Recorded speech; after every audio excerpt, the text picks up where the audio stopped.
सिलवती इकडे बघा जरा.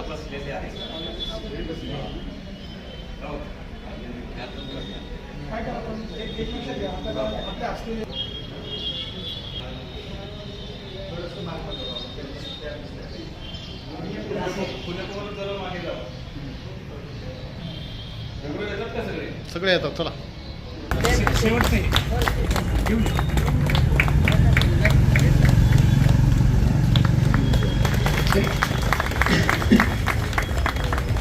तर यानंतर जेतवन बुद्धविहार वेणूनगर, जेतवन बुद्धविहार वेणूनगर स्टेजवर यायचं आणि आपला गौरव करून घ्यायचा आहे.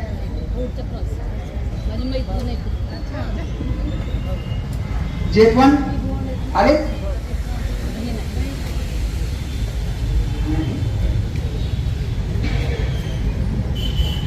तक्षशिला बुद्धविहार गणेशनगर थेरगाव, तक्षशिला बुद्धविहार गणेशनगर थेरगाव येथील पदाधिकाऱ्यांना अशी विनंती.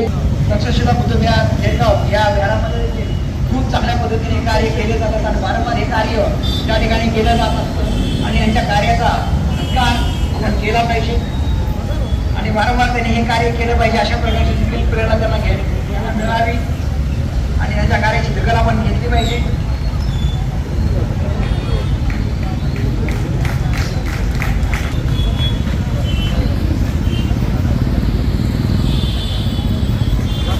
धन्यवाद. आपण तक्षशिला बुद्धविहार हे आमच्याकडून गौरव स्वीकारत आहेत आणि आम्हाला ती संधी उपलब्ध करून दिलेली आहे त्याबद्दल.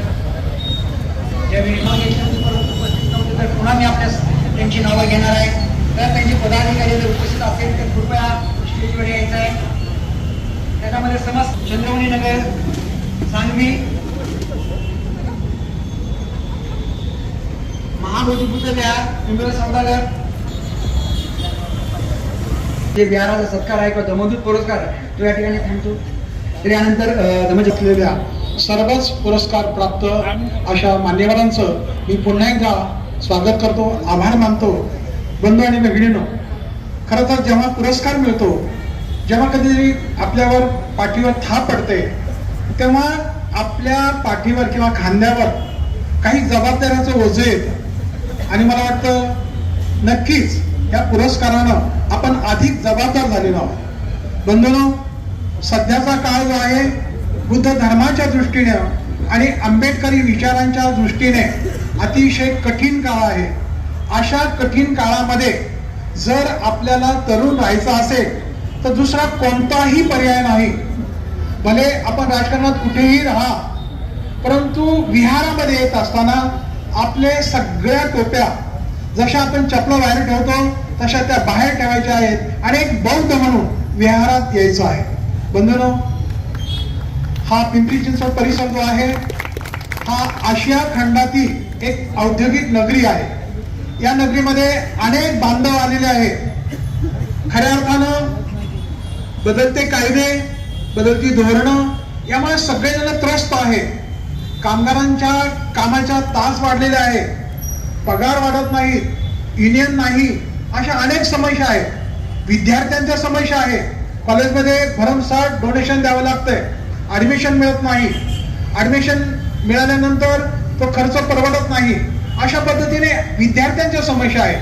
त्याचबरोबर गृहिणींच्या समस्या आहेत. अनेक भाव वाढलेले आहेत घरामध्ये. खऱ्या अर्थानं त्यांना कशी कसरत करावी लागते हे त्यांनाच माहिती आहे. त्याचबरोबर प्रत्येक माणूस जो आहे आतमधून एक घाबरलेला आहे, धास्तावलेला आहे, चिंताग्रस्त झालेला आहे. आणि अशा काळामध्ये तो मन शांती, परंतु बौद्ध संस्कृती निर्माण करू शकलो नाही. आपली जी विहार आहे तरी कुणीतरी संस्थापक, कुणीतरी अध्यक्ष, बंधनो कशी विहार आहेत आपली, हे आमचं विहार कसं पत्र्याचं आहे, पण इथं कुणाचं संस्थापक नाव नाही. आनंदमोदींनी, सगळ्या धर्मचाऱ्यांनी, सगळ्या सहायकांनी, त्रिभुवन साहेबांनी, अनेक लोकांनी याला मदत केलेली आहे, पण कुणाचंच नाव नाही. त्रिभुवन साहेब सुद्धा म्हणले नाही माझं नाव टाका, कोणीच म्हणलं नाही. तर असा जो आदर्श आहे ही बौद्धांची बौद्ध संस्कृती आहे. वास्तुकला, लेण्या, स्तूप, चैत्य, स्मृतिचिन्ह बौद्धांनी 84,000 कोरले, परंतु कुणीही तिथं नाव नाही लिहिलं. आपण काय करतोय? संस्थापक, अध्यक्ष. विहार काय करतोय? अनेक चांगले काम करतात. तुम्ही इथे जे आलेला आहात, तुम्ही सगळे चांगले काम करणार आहात म्हणून तुमची निवड आम्ही केलेली आहे. परंतु बाकीची जी विहार आहेत ना, म्हणजे आली नाही ती नाही बरं का, ते म्हणाला आम्हाला बोलवून आम्हालाच नाव ठेवता काय, असं नाही. तुम्ही जे आलेला खरंच चांगलं काम करताय आणि त्या चांगल्या कार्याचं गौरव व्हावा, ते पुण्यानुमोदन व्हावं आणि म्हणून त्याची दखल घेतली जावी म्हणून तुम्हाला पुरस्कार दिलेला आहे. परंतु पुरस्काराबरोबर जी जबाबदारी येते ती सुद्धा मी तुम्हाला सांगतो. बंधूंनो, बाबासाहेबांनी सांगितलं होतं की तुमची जबाबदारी मोठी आहे. असं व्हायला नको. जर तुम्ही धम्म आचरण जर चांगलं केलं नाही तर लोक म्हणतील महाराणी बुद्धाचा धर्म पाठवला. असं व्हायला जर नको असेल तर धम्माचं प्रशिक्षण घेतलं पाहिजे. विहार ही पौर्णिमेला, जयंतीला, पुण्यतिथीला उघडून वंदना म्हणण्याची ठिकाणं अजिबात नाहीत, लक्षात घ्या. विहार ही परिवर्तनाची केंद्र आहे. विहार ही संस्काराची केंद्र आहे. विहार ही मैत्रीची केंद्र आहे. विहार ही समाज बांधणीची केंद्र आहे. विहार ही मानव मुक्तीची केंद्र आहे. विहार ही माणसाला आधार देणारी केंद्र आहे. विहार ही करुणेची केंद्र आहे. विहार ही जगातील दुःख नाहीस करण्याची केंद्र आहे. अशा पद्धतीने हा विहारांचा गौरवशाली इतिहास आहे आणि हा गौरवशाली इतिहास आपल्याला पुन्हा निर्माण करायचा आहे. विहार फक्त बौद्धांची नाही हो. बाबासाहेब म्हणाले होते, खरं आपल्याला म्हणजे बाबासाहेब काय म्हणाले होते ना, याचा अर्थ उर्गेन संरक्षित आणि स्पष्ट करून ठेवलेला आहे. तुम्ही वाचा. खरं हा गौरव ग्रंथ आम्ही यासाठीच आपल्याला दिलेला आहे की वाचा. बनतेंच्या या संघाला 50 वर्ष झालेले आहे, पण 50 वर्षामध्ये या संघाला टीकात्मक पाहिलं गेलं. परदेशी संघ आहे त्याच्यात मी पण होतो बरं का. बऱ्याच वर्ष त्या संघामध्ये मी येत नव्हतो. हा परदेशी लोकांचा संघ आहे. मला वाटायचं की हे इंग्लंडला घेऊन जातील. आता वाटतं बरं झालं नेलं असतं त्यांनी तिथं. तर इथं या संघाने प्रशिक्षणाची केंद्र निर्माण केलेली आहे. लाखो करोडो रुपयाची केलेली आहे. बघा तुम्ही, भाज्याला जवळजवळ 23-25 एकरामध्ये सुंदर असं 100 लोक राहतील, सगळी सुसज्ज व्यवस्था असलेलं शिबिर केंद्र निर्माण झालेलं आहे. नांदेडला 10 एकरामध्ये सुंदर असं उर्गेन संरक्षित शिबिर केंद्र निर्माण झालेलं आहे. त्याचबरोबर सांगलीमध्ये शिबिर केंद्र निर्माण झालेलं आहे. बोर धरणला शिबिर केंद्र निर्माण झालेले आहे. अमरावतीला शिबिर केंद्र निर्माण झालेले आहे. किती सांगू, असे अनेक शिबिर केंद्र निर्माण झालेले आहे. आणि बाबासाहेबांनी जे म्हणाले होते की मला भारत प्रबुद्धमय करायचं आहे. कधी कधी आपले लोक बोलतात, स्टेजवरून बोलतात की भारत प्रबुद्ध झालाय हो, लगेच खिशातून नोट काढतात बघा याच्यावर आहे. आमचं अशोक चक्र बघा राष्ट्रध्वजात झालं. अरे असं नाही, असं नाही. प्रत्येक माणसाला ये बाबा बुद्ध धर्माची दीक्षा घ्या असा भारत बौद्धमय करायचा नाही. तर बुद्धाच्या तत्वाप्रमाणे, बुद्धाच्या शिलाप्रमाणे आचरण करणारा समाज आपल्याला निर्माण करायचा आहे. आणि असा जर समाज निर्माण करायचा असेल तर आपल्याला आधी आचरणशील व्हावं लागेल. आणि आपण आचरणशील झालो तर आपल्याला अधिकार पडतो की आपण इतरांना तो आदर्श दिला पाहिजे. लोकांसमोर एक आपण उदाहरण बनलं पाहिजे. काय आपल्याकडे पाहून लोकांनी यावं का विहारामध्ये? आपल्याच विहारात जर भांडण असेल आणि ती चॅरिटी कमिशनरला बघा, जास्तीत जास्त भांडणं आहे ना विहाराचीच आहे. कसली विहार आहे ती? 4 भिंती वरून काहीतरी छप्पर असतं, कुठेही कला कौशल्याचं नाही. कोट्यावधी रुपयाची विहारं निर्माण झालेली आहेत वेगवेगळ्या देशामध्ये. आपल्या त्या मनाने काहीच नाही, पण भांडणं मात्र चॅरिटी कमिशनर मध्ये आहे. आणि त्या भांडणामध्ये त्या विहाराचा उपयोग होत नाही. बंधूंनो, बुद्धाचा धर्म सांगतो मैत्रीपूर्ण जगा. मग ही मैत्री आहे का? खरं म्हणजे आपल्याला धम्माची खूप गरज आहे. आणि आपण धम्माच्या माध्यमातून सुधारलोय ना का? लोक म्हणतात की आरक्षणाने लोक पुढे गेले. अजिबात नाही. आम्ही आरक्षणाला नाही सुधारलो. आमचा विकास झालाय, प्रगती झाली, ती केवळ आरक्षणानं नाही, तर आम्ही त्यागलं, नरकातून बाहेर आलो, लाथाडलं ते जे पूर्वीचं जे आमचं आयुष्य होतं ते आम्ही लाथ मारले त्याला आणि आपण त्याच्यातून बाहेर पडलो. रूढी, परंपरा, जातीचा अभिमान आम्ही ते सगळं सोडून दिलो. आज त्या जातीला लोक चिटकून बसतात, गौरव वाटतो त्यांना. नामाधिभान मिळाला, आम्ही स्वतःला बौद्ध म्हणून घेतो, परंतु बौद्ध म्हणून घेणं हे केवळ धर्म घेणं एवढ्यापुरतं मर्यादित नाही, तर बौद्ध म्हणणं म्हणजे आचरणशील समाज आहे. बंधूंनो, आज अहंकार, खऱ्या अर्थानं आपण आपला अहंकार, आपला मीपणा पायदळी तुडून टाकायला तयार आहात का? आहेत का? मग अध्यक्ष, सेक्रेटरी, मला नाही मान मिळाला, त्याला नाही मिळाला, मला नाही संधी मिळाली, हे डोक्यातून काढून टाकावं. इथे किती माणसं बसतात? 2च माणसं बसतात. आमच्या अध्यक्ष एका बाजूला बसलेल्या आहे, बसल्या नाहीत त्या. तर ते पाहतात की त्यांच्या कार्याचा गौरव. अध्यक्ष किंवा जे आपण नेतृत्व करतो हा लीडर असतो आणि लीडरचे किंवा नेतृत्व करण्याचे काही गुणधर्म असतात. तो सर्वांना बरोबर घेतो आणि ज्या दिवशी आपल्या विहारातील, आपल्या संघटनातील प्रत्येक कार्यकर्ता स्वतःला अध्यक्ष समजत नाही, तोपर्यंत ते विहार चांगलंच नाही. प्रत्येकाला वाटलं पाहिजे मीच अध्यक्ष आहे, म्हणून मला पण बऱ्याच वाटतं की मीच अध्यक्ष काय. ते महत्वाचं नाही कोण अध्यक्ष आहे, कुणाला सन्मान मिळतोय, कोण तिथं बसतंय, ते महत्वाचं नाही. ते एक आदर्श कार्यक्रमाचा नमुना. स्टेज मोडून खाली पडतात हो, एवढे लोक गर्दी करतात. मी काही कार्यक्रमामध्ये पाहिलंय की तो माणूस येतो आणि सांगतो जरा माझं नाव घ्या, मग मला माझा सत्कार करा, मी कार्यकर्ता आहे. ही किती शोकांतिका आहे. तर बंधूंनो, आपल्याला जबाबदारी आलेली आहे, काळ कठीण आहे आणि अशा काळामध्ये आपण बुद्ध धर्म आपल्या लोकांकरता नाही, हा धर्म म्हणजे केवळ ज्याला आपण धर्म म्हणतो तशा स्वरूपाचा नाही, ही जीवन जगण्याची पद्धती आहे, ही सत्याच्या मार्गाने जाण्याची पद्धती आहे. कुणी कधी लोक म्हणतात ना की बुद्ध आम्हाला धर्म स्वीकारावा. तुम्हाला धर्म स्वीकारण्याची गरज नाही, परंतु न्यायाने वागा, सत्याने वागा, माणुसकीने वागा. धर्म जिवंत नाही ठेवायचा आपल्याला, धर्म नष्ट झाला तरी चालेल, पण माणूस जिवंत राहायला पाहिजे, माणूस जगला पाहिजे. बंधूंनो, आज धर्माच्या नावाने लढाया होतात, धर्माच्या नावाने रक्त सांडलं जातं. सगळ्यात महत्वाचं बंधूंनो, ते रक्त जे सांगतं ना, ते कोणत्या हिंदूचं नसतं, कोणत्या मुसलमानाचं नसतं, कोणत्या बौद्धाचं नसतं, ते माणसाचं रक्त असतं.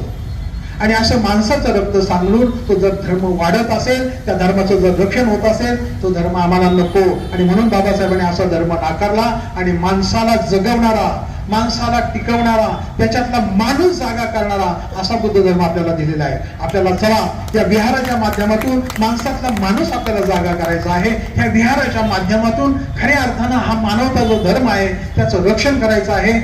तुम्हाला वाटेल का ह्या गप्पाच आहेत? त्या गप्पा नाही. जग त्या बाजूला निघालेलं आहे.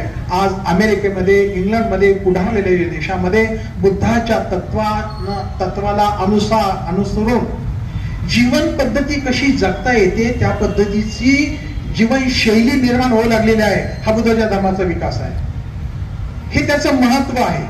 हे खऱ्या अर्थानं जग जे पाहताय ना बुद्धाकडं, पर्याय नाही हो कोणताच.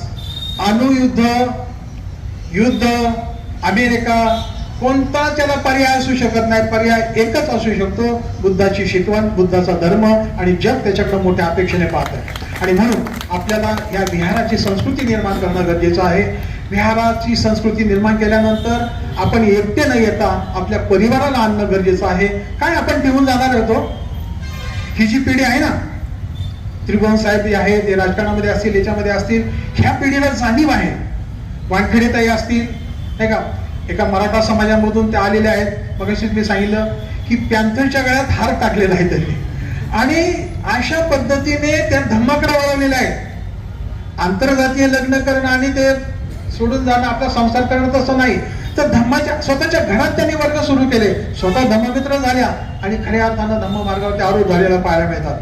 तर आता गरज आहे आपल्याला की आपल्या या पिढीला तो वारसा देण्याची आम्हाला मोठी काळजी वाटते. यशोतामाई इथं बसलेले आहे, त्यांचा आदर्श घेतला पाहिजे. त्यांच्या घरात 3 धर्मचारी आहे. जरा उभं राहून जरा हे करावं तुम्ही जरा.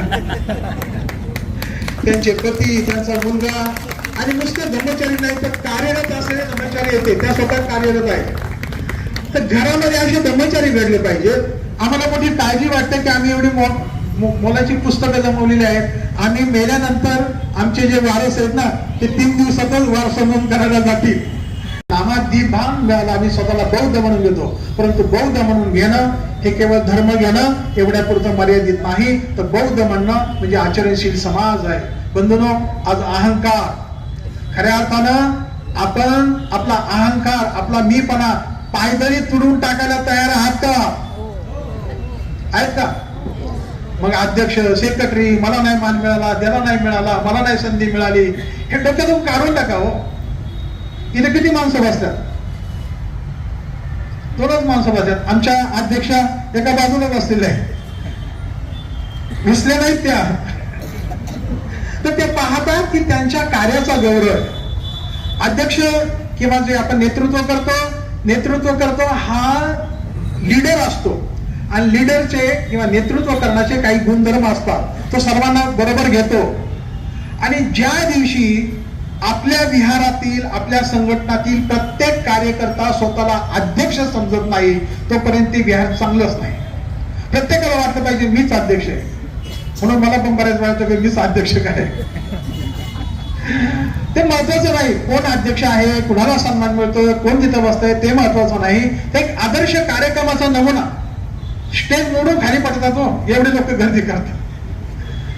मी काही कार्यक्रमामध्ये पाहिलंय की तो माणूस येतो आणि सांगतो जरा माझं नाव घ्या, मग हा मला माझा सत्कार करा, मी कार्यकर्ता आहे. ही किती शोकांतिका आहे. तर बंधूंनो, आपल्यावर जबाबदारी आलेली आहे, काळ कठीण आहे आणि अशा काळामध्ये आपण बुद्ध धर्म आपल्या लोकांकरता नाही, हा धर्म म्हणजे केवळ ज्याला आपण धर्म म्हणतो तशा स्वरूपाचा नाही, ही जीवन जगण्याची पद्धती आहे, ही सत्याच्या मार्गाने जाण्याची पद्धती आहे. कुणी कधी लोक म्हणतात ना की बुद्ध आम्हाला धर्म स्वीकारावा, तुम्हाला धर्म स्वीकारण्याची गरज नाही, परंतु न्यायाने वागा, सत्याने वागा, माणुसकीने वागा. धर्म जिवंत नाही ठेवायचा आपल्याला, धर्म नष्ट झाला तरी चालेल, पण माणूस जिवंत राहायला पाहिजे, माणूस जगला पाहिजे. बंधूंनो, आज धर्माच्या नावाने लढाया होतात, धर्माच्या नावाने रक्त सांडलं जातं. सगळ्यात महत्वाचं बंधूंनो, ते रक्त जे सांगतं ना ते कोणत्या हिंदूचं नसतं, कोणत्या मुसलमानाचं नसतं, कोणत्या बौद्धाचं नसतं, ते माणसाचं रक्त असतं. आणि असं माणसाचं रक्त सांगून तो जर धर्म वाढत असेल, त्या धर्माचं जर रक्षण होत असेल, तो धर्म आम्हाला नको. आणि म्हणून बाबासाहेबांनी असा धर्म नाकारला आणि माणसाला जगवणारा, माणसाला टिकवणारा, त्याच्यातला माणूस जागा करणारा असा बुद्ध धर्म आपल्याला दिलेला आहे. आपल्याला चला त्या विहाराच्या माध्यमातून माणसातला माणूस आपल्याला जागा करायचा आहे. ह्या विहाराच्या माध्यमातून खऱ्या अर्थानं हा मानवता जो धर्म आहे त्याचं रक्षण करायचं आहे. तुम्हाला वाटेल का ह्या गप्पाच आहेत का? गप्पा नाही. जग त्या बाजूला निघालेलं आहे. आज अमेरिकेमध्ये, इंग्लंडमध्ये, पुढारलेल्या देशामध्ये बुद्धाच्या तत्वाला अनुसरून जीवन पद्धती कशी जगता येते त्या पद्धतीची जीवनशैली निर्माण होऊ लागलेली आहे. हा बुद्धाच्या धर्माचा विकास आहे, हे त्याचं महत्व आहे. हे खऱ्या अर्थानं जग जे पाहतंय ना बुद्धाकडं, पर्याय नाही हो कोणताच. अणुयुद्ध, युद्ध, अमेरिका, कोणता त्याला पर्याय असू शकत नाही. पर्याय एकच असू शकतो, बुद्धाची शिकवण, बुद्धाचा धर्म, आणि जग त्याच्याकडे मोठ्या अपेक्षेने पाहत आहे. आणि म्हणून आपल्याला या विहाराची संस्कृती निर्माण करणं गरजेचं आहे. विहाराची संस्कृती निर्माण केल्यानंतर आपण एकटे न येता आपल्या परिवाराला आणणं गरजेचं आहे. काय आपण ठेवून जाणार होतो? ही जी पिढी आहे ना, त्रिभुवन साहेब आहे, ते राजकारणामध्ये असतील, याच्यामध्ये असतील, ह्या पिढीला जाणीव आहे. वानखेडेताई असतील, नाही का, एका मराठा समाजामधून त्या आलेल्या आहेत. मगाशीच मी सांगितलं की पॅन्थरच्या गळ्यात हार टाकलेला आहे त्यांनी, आणि अशा पद्धतीने त्या धम्माकडे वळवलेला आहे. आंतरजातीय लग्न करणं आणि ते सोडून जाणं, आपला संसार करणं तसं नाही, तर धम्माच्या स्वतःच्या घरात त्यांनी वर्ग सुरू केले, स्वतः धम्ममित्र झाल्या आणि खऱ्या अर्थानं धम्म मार्गावरती आरूढ झालेला पाहायला मिळतात. तर आता गरज आहे आपल्याला की आपल्या या पिढीला तो वारसा देण्याची. आम्हाला मोठी काळजी वाटते. यशोतामाई इथं बसलेले आहे, त्यांचा आदर्श घेतला पाहिजे. त्यांच्या घरात 3 धर्मचारी आहे. जरा उभं राहून जरा हे करावं तुम्ही जरा. त्यांचे पती, त्यांचा मुलगा, आणि नुसते धर्मचारी नाही तर कार्यरत असलेले धर्मचारी येते, त्या स्वतः कार्यरत आहे. तर घरामध्ये असे धर्मचारी घडले पाहिजे. आम्हाला मोठी काळजी वाटते की आम्ही एवढी मोलाची पुस्तकं जमवलेली आहेत आणि मेल्यानंतर आमचे जे वारस आहेत ना ते 3 दिवसातच वारसा नोंद करायला जातील. त्या सगळ्या वाटून घेतील, पण पुस्तकाचं ते म्हणजे पहिला हा कचरा कुठेतरी घालवा आणि मग ते विहारात कुठे ठेवणार हो आम्ही ती विहारात. वाचणारे पाहिजे आणि म्हणून आपल्या परिवारामध्ये आपल्या मुलांमध्ये ही संस्कृती निर्माण करा. बंधूंनो, अनेक सोहळे आपण निर्माण केले पाहिजे. लोकांना वाटतं की धर्मात काहीच नाही. खरं मुलांचे 10-12 वर्ष झाल्यानंतर त्यांचे दीक्षेचे सोहळे निर्माण करा. अतिशय आपल्या नातेवाईकांना मित्रांना बोलवा, चांगला विधी करा. मी तुम्हाला डुप्लिकेट म्हणजे कुणाची तरी कॉपी करा असं म्हणत नाही, कुणाचं नाव मला घ्यायचं नाही, परंतु मुंज करतात, मुंज व्रत असतं, अतिशय चांगला सोहळा असतो तो आणि खऱ्या अर्थानं त्या बालमनावरती बिंबवलं जातं. आपण सुद्धा बौद्ध धर्म दीक्षेचे सोहळे आपल्या मुलांचे करा. विधी संस्काराला जरूर आम्हाला बोलवा. अर्थातच आम्ही दान घेतोच नाही का. मी म्हणाल यांना बोलवलं की दान घेतात, तर दान नाही दिलं तरी चालेल, परंतु मुलांचे संस्कार विधी असे करा. त्याच्यानंतर जयंती किती म्हणजे बाबासाहेबांची जयंती जगामध्ये अशी होत नाही, अशी आपण जयंती साजरी करतो, परंतु कुठंतरी त्या जयंतीचं स्वरूप बदललं पाहिजे. जो डीजे आहे, जे नाचणं आहे ते थांबलं पाहिजे. अतिशय डीजे लावल्यानंतरच नाचायला येते का? डीजे लावल्यानंतरच नाचायला येते का? डीजे का सुरू झालेला आहे? तर काही पुढारलेल्या देशामध्ये दारू पिल्यानंतर हे केल्यानंतर मोठा असा आवाज आला की त्यांना स्फुरण चढतं आणि ते नाचायला लागतात. आपल्याला दारू पिण्याची गरज नाही. आपला बाबासाहेबांचा विचार आहे तो मेलेल्याला जिवंत करणारा विचार आहे. अशा विचारांचे आपण पायी होतो. आपल्याला कशाला दारू प्यायला पाहिजे? आपल्याला डीजेची आवश्यकता नाही. खूप सुंदर आपण एकत्र येऊन चांगल्या मिरवणुका काढू शकतो, चांगले देखावे निर्माण करू शकतो आणि सगळ्यांना त्याचा आनंद देऊ शकतो, सगळे त्याच्यात सहभागी घेऊ शकतो. महिलांची संख्या खूप मोठी आहे. काही विहारामध्ये महिला पदाधिकारी आहेत. तुम्हाला विनंती आहे भगिनींनो की महिलांना एकत्र करा. दिशा करण्याकरता नाही, जरूर दिशा हे करा, पण त्या विषयांच्या माध्यमातून तुम्ही बौद्ध सण साजरे करा. एकत्रित गाणी गा. खरंच वामनदादा कडलंकांसारखे आपल्याला चांगले असे गायक कलावंत लाभलेले आहेत. ही संस्कृती त्यांनी निर्माण करून ठेवलेली आहे. त्या गाण्यांच्या माध्यमातून धम्माचा जो काही प्रचार आणि प्रसार आपल्याला करायचा आहे. अगदी 50-40 वर्षापूर्वीची गोष्ट आहे. लोक शिकलेली नव्हती, अडाणी होती. जात्यावर दळणारी बाई सुद्धा ती गाणं म्हणत होती, धम्माचा संदेश देत होती, वामनदादाची गीतं गात होती. तर अशा पद्धतीने आज आपण ते सुद्धा काम केलं पाहिजे. आपण सहली निर्माण केल्या पाहिजे, लेण्यांना गेलं पाहिजे आणि सगळ्यात महत्वाची पिंपरी चिंचवडमध्ये जशी बाबासाहेबांची फार मोठी जयंती होते, महाराष्ट्रात तशी कुठे होत नाही, तशीच त्रिभुवन साहेबांना विनंती आहे, इथले जमलेल्या कार्यकर्त्यांना विनंती आहे, सगळ्या विहाराच्या चालकांना विनंती आहे, आपल्याला विनंती आहे की 3 दिवसाचा फार मोठा भव्य बुद्ध महोत्सव आपण निर्माण केला पाहिजे.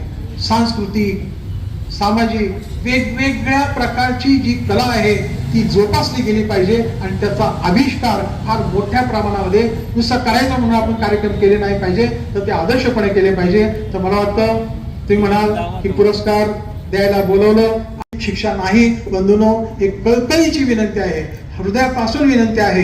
काळ कठीण आहे.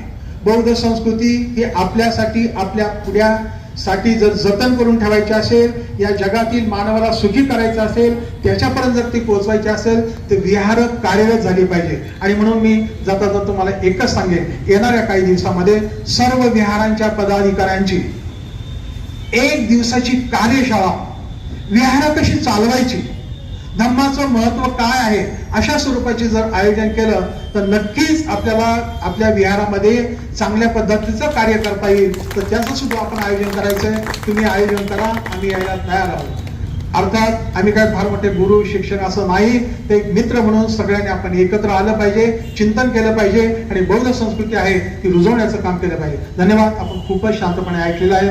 मगाशी मला आमचे सगळे सहकारी म्हणतो तुम्ही फार बोलता, म्हणून माझ्यावर टेन्शन होतं, मी झाल्यासारखं बोलत होतो. आताही त्यांना वाटेल परंतु काय हरकत नाही, ते बोलत राहतील, मी बोलत राहील आणि तुम्ही ऐकत राहिला त्याबद्दल तुम्हाला खूप खूप धन्यवाद देतो. आणि आपण बाबासाहेबांचा जो संदेश आहे तो लक्षात घ्या. इथून जाताना आपण बाकीचं काही जरी घेऊन गेला नाही, अर्थात आपलं स्मृतिचिन्ह आपण घेऊन जाल, आपले स्मरणिका आपण घेऊन जाल, परंतु हा विचार घेऊन जा की मला काही ना काहीतरी करायचंय. इथं जाणार आहे नाही तर बसलेला प्रत्येक जण स्वतःला वाटलं पाहिजे की मी माझ्या विहाराचा अध्यक्ष आहे, मी सेक्रेटरी आहे, मी चेअरमन आहे. आणि प्रत्येकाला वाटलं पाहिजे की सगळ्यात प्रथम मी बाबासाहेबांचा धम्म सेनानी आहे आणि धम्म सैनिक जो कसा असतो तो आपल्यासारखा असतो. आणि म्हणून खूप खूप तुमचं पुण्यानुमोदन, खूप खूप धन्यवाद. आपण खूप मोठे मान्यवर आहात. छोट्याशा या समारंभासाठी आपण आलात, खूप वेळ दिलेला आहे. आपण अतिशय मोलाचा आपला वेळ आहे. असं असताना सुद्धा आपण मोलाचा वेळ इथं आम्हाला दिलेला आहात आणि शांतपणे ऐकून घेतले. तुम्हाला खूप खूप धन्यवाद देतो आणि इथेच थांबतो. जय भीम. म्हणजे रुपयाच्या त्यांनी खूप चांगल्या पद्धतीने खरं तर हा जो हा सोहळा आहे, या सोहळ्याचं जे महत्त्व आहे ते आपल्यासमोर कथन केलेलं आहे. तर यानंतर तक्षशिला बुद्ध विहार, तर या विहाराचे काही पदाधिकारी आलेले आहेत, तर कृपया त्यांनी सूर्यदेव त्यांचं झाले ओके. तर यानंतर या कार्यक्रमाच्या शेवटी आपण आलेलो आहोत. तर पुढील 5 मिनिटांमध्ये हा जो काही कार्यक्रम आहे तो संपूर्ण होईल. हे जे काही संपूर्ण कार्याला आपण कार्यक्रमासाठी आपण उपस्थित आलात, तर आपल्या सर्वांचंच खरं तर आभार मानणं गरजेचं आहे. तर धर्मचारिणी अमृतारिणी यांना अशी विनंती करतो त्यांनी यावं आणि सर्वांचा आभार मानावं. तर सर्वप्रथम त्या ठिकाणी आपण जो पूजास्थान पाहत आहात नाही का, तर त्या पूजास्थान करणाऱ्यांचे मी सर्वप्रथम आभार व्यक्त करते, गुलाब पुष्प देऊन. तर धम्ममित्र मेश्राम साहेब यांनी पुढे यावं, कारण ते सातत्याने ह्या विहारासाठी झटत असतात, पूजास्थान करत असतात आणि त्यांना न सांगता ती श्रद्धा त्यांच्यामध्ये आहे आपल्या त्रिरत्नाप्रती. तर ते नेहमी त्यांच्या श्रद्धेपोटी त्यांच्या वेगळ्या वेगळ्या कला उपाय कौशल्याने ते पूजास्थान करत असतात. तर आपण त्यांना एक गुलाब पुष्प देऊन त्यांचं आभार मानूया, कारण आपले त्रिरत्न हे आदर्श आहे आणि आपल्या आदर्शाला जर आपली श्रद्धा व्यक्त झाली नाही तर कारण सुरुवातच आपली तिथून होते. म्हणून सर्वप्रथम पूजास्थान हे फार महत्वाचं आहे.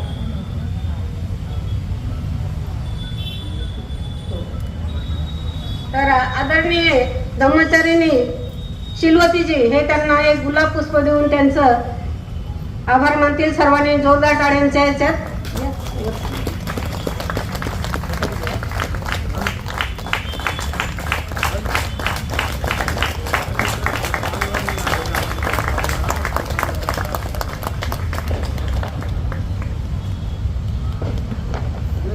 तर ह्या ठिकाणी कुठलाही कार्यक्रम सुरुवात करत असताना गाथा पटण्याशिवाय आपली सुरुवात होत नाही बरं का. तर त्या ठिकाणी आदरणीय धम्मचारिणी मृदुहृदया धम्ममित्र शांता हेरोडे, धम्ममित्र सुरेखा जगताप, तर आपण सर्वांनी शेवटी टाळ्या वाजवायच्या आहेत. त्यांचा देखील मी मनपूर्वक आभार व्यक्त करते. ह्यानंतर आपण इथं बघत आहात सूत्रसंचालन करणारे आदरणीय धम्मचारी यशोभद्रजी, तसेच आदरणीय धम्मचारी उपायराजा, तसेच अध्यक्षा आदरणीय धम्मचारिणी शीलवतीजी ह्या ठिकाणी उपस्थित आहेत. तसेच ज्येष्ठ धम्मचारी आदरणीय धम्मचारी आनंद बोधी आणि सर्व ह्या त्रिरत्न बौद्ध महासंघाचे धम्मचारी धम्मचारिणी ह्या सर्वांचे आणि धम्मसहायक ह्या सर्वांचे मी आभार व्यक्त करते. त्याचप्रमाणे आपण ह्या केंद्राच्या वतीने उर्गेन बनते संरक्षित यांच्या जन्म शताब्दी निमित्त हे जे काही सन्मानित सर्व विहारांना करण्यात आलेले आहे. तर सर्वप्रथम आदरणीय सर्व माझे बंधू भगिनी 25 विहारांना, त्या सर्व अध्यक्षांना त्या विहाराच्या, तर त्यांना देखील सन्मानित करण्यात आलेले, त्यांचे देखील त्रिरत्न बौद्ध महासंघ काडेवाडी देहरोड यांच्या वतीने सन्मानित करण्यात आलेले त्यांचे देखील मी आभार मानित आहे. त्यानंतर 12 जे सामाजिक कार्यक्रम करणारे आहेत, आदरणीय 12 लोकांना सामाजिक कार्य पुरस्कार देण्यात आलेले आहे त्रिरत्न बौद्ध महासंघाच्या वतीने. आणि उर्गेन बनते संरक्षितजी यांच्या जन्म शताब्दी निमित्त हे पुरस्कार असं टोटल मिळून 37 लोकांना हे पुरस्कार देण्यात आलेला आहे. तर खरोखरच आपण सर्व 37 जे व्यक्ती आहात, तर खरोखरच म्हणजे सन्मान करण्याच्या पात्रतेचे आहात. आणि असं म्हणतात की जे धम्मसेवा करतात ते खरोखर मानव सेवा करत आहात. आणि धम्माचा प्रचार आणि प्रसार हे तुम्ही सर्वजण करत आहात. तर तुमचा हा जो काम आहे तर खूप वाखाणण्यासारखा आहे. आणि भगवान बुद्धाने जी मैत्री शिकवलेली आहे तर खरोखरच आपण मैत्रीच्या नात्याने त्रिरत्न बौद्ध महासंघ देवरोड काडेवाडी यांनी निमंत्रित केलेलं आहे तुम्हाला, आणि तुम्ही तुमच्या संसारातला वेळ काढून ह्या ठिकाणी उपस्थित झालेले आहात. आणि खरोखरच एवढा वेळ जो तुम्ही आम्हाला दिलेला आहे तर त्यासाठी तुमचा देखील खूप खूप आभार मानते. त्यानंतर ह्या ठिकाणी जे बैठक व्यवस्था आहे, पूजास्थान आहे, त्या सर्वच टीमचं मी आभार मानते. आणि ह्या ठिकाणी जे तुम्ही सर्वजण आलेले आहेत, सर्वच ह्या ठिकाणी जे जे उपस्थित आहात ते सर्व आदरास पात्र आहात. आणि खरोखरच त्या सर्वांचं देखील मी आभार मानत आहे. आणि एक सुविचार आहे, जनमानस हित से अंतर मन से जुड़ना चाहिए, ये धम्म है असं बुद्ध म्हणतात. जनमानस हित में अंतर मन से जुड़ना चाहिए. तर खरोखरच ह्या त्रिरत्न बौद्ध महासंघाने माणसामध्ये जाऊन अंतःकरणातून प्रत्येकाला मैत्रीचा हात देऊन ते मैत्री विकास करत आहेत. नुसतीच म्हणजे वरवरची मैत्री नाही तर प्रॅक्टिकली मैत्री आपण ह्या ठिकाणी पाहत आहेत. सर्वांना सामावून घेण्याची भावना जी आहे तर ह्या ठिकाणी त्रिरत्न बौद्ध महासंघ हे करत आहेत. कुणालाच दुजाभाव करत नाही, हे तुम्हाला लक्षात येत असेल. नंतर एक शेर आठवलेला आहे मला, कारण तुम्हाला कंटाळा आलेला आहे.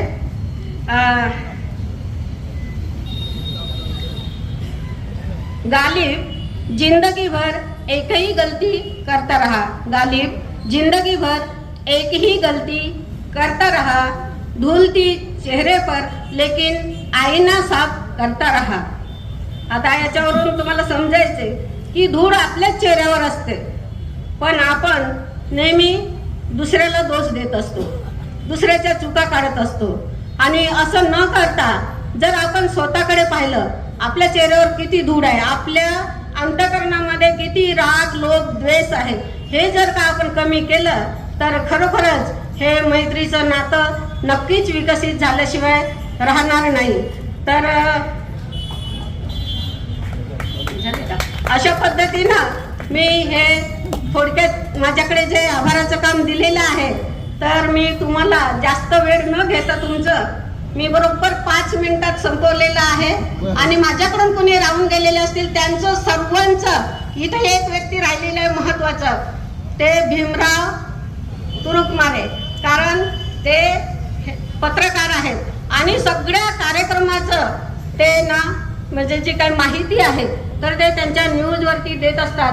तर त्यांचं देखील ह्या त्रिरत्न बौद्ध महासंघातर्फे खूप खूप आभार मानते. आणि यानंतर आपण सर्वांसाठी आपण जोरदार टाळ्यांच्या गजराने आभार मानूया.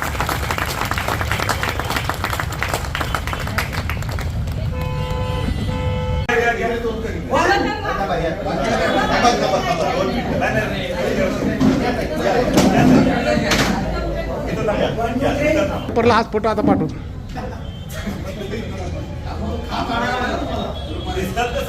दिसतात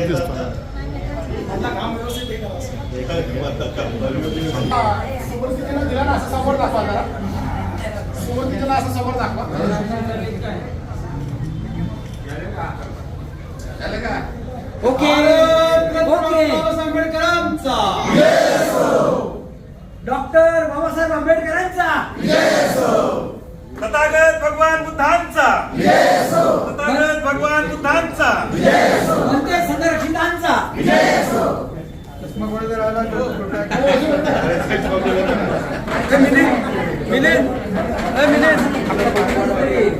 सुखी हो तू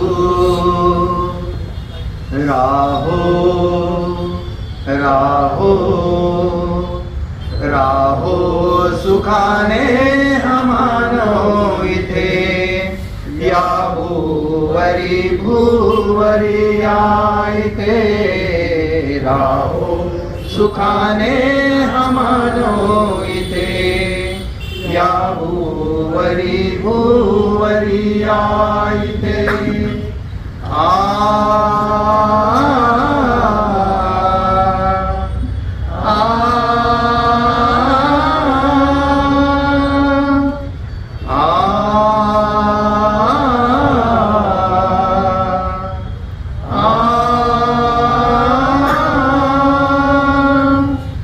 कल्याण हो माझे तुमचे कल्याण शत्रु जनमित्रांचे कल्याण हो माझे नि तुमचे कल्याण शत्रु जनमित्रांचे कल्याण हो या साऱ्यांचे कल्याण हो या साऱ्यांचे ही भावना अंतरिया रुजे राहो सुखाने हमानो इथे या भूवरी भूवरी या इथे राहो सुखाने हमानो इथे या भूवरी भूवरी या इथे वर्णाचा धर्माचा वादेशाचा भेद नसे मानसा मानसाचा वर्णाचा धर्माचा वादेशाचा भेद नसे मानसा मानसाचा विश्वातल्या साऱ्या जीवांचा विश्वातल्या साऱ्या जीवांचा हा मैत्रीचा भाव कायम जिथे राहो सुखाने हमानो इथे या भूवरी भूवरी या इथे राहो सुखाने हमानो इथे या भूवरी भूवरी या इथे आ